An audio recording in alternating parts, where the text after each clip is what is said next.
4-5 ঘন্টা সময় পেয়েছে আক্রমণকারীরা আক্রমণ করার, এবং পুলিশ জানার পরেও আসেনি, আসতে চায়নি, ইচ্ছা প্রকাশ করেনি। আনারা মিথ্যাচার করেছে, এই আসবো যাচ্ছি, কি করে যাব, গাড়ি নেই, কে যাবে, কেন যাবে, অথচ এখান থেকে 10 মিনিটের দূরত্বে পুলিশ। এখন এত পুলিশ প্রশাসন তখন কোথায় ছিল? এ দায় পুলিশ মন্ত্রীকে নিতে হবে। এমনকি আগুন লাগিয়েছে, দোকান লুটপাট করার পরে, ঘর লুটপাট করার পরে আগুন পাড়ার ছেলেমেয়েরা নিভিয়েছে, তো ফায়ার ব্রিগেড আসেনি। তাহলে এই অগ্নি নির্বাপক দপ্তরটা কেন আছে আর পুলিশ দপ্তরটা কেন আছে? মানুষের ট্যাক্সের টাকায় রাখা হয়েছে শুধু মুখ্যমন্ত্রীকে আর তার ভাইপোকে পাহারা দেওয়ার জন্য। মানুষ যখন আক্রান্ত হবে তখন সে পুলিশ থাকবে না কেন? আপনি তো পাড়ায় পাড়ায় ঘুরলেন, কে বা কারা করলো এরকম? যদি এখানকার মানুষ বলবেন, সেটা বলছে, সেটা এই জন্য তদন্ত করা উচিত।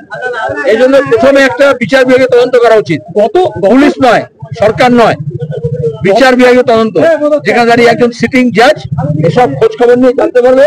তাহলে বোঝা যাবে কেন পুলিশ দেরি করে এলো, কারা এলো, কেন করলো, কার উস্কানিতে করলো, কে মদতদাতা, এসব জানা যাবে। তদন্ত করে জানতে হয়। আমি তো কুকুর নয় যে শুকে বলে দেবো।